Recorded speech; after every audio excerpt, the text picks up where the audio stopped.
I will show you how to add a page number and how to format it in less than 2 minutes. There's a pretty straightforward way to achieve what we want. Click in this area where our footer would be.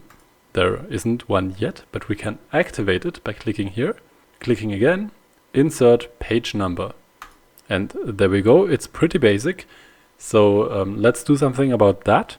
First we'll change the alignment.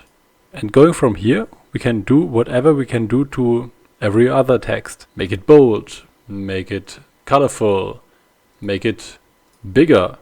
Now we don't want any of that, but we could if we wanted to. What is probably more useful is double clicking and, for example, changing it to Roman.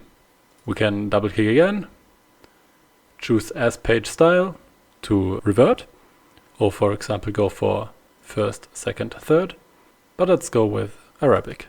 Now what you might also want to do is add the following, which is the page count. So we have 1 of 3, 2 of 3. Now say you don't want the number in the footer. Let's go ahead and delete the footer. Click here, activate our header, and just as in the footer, insert page number.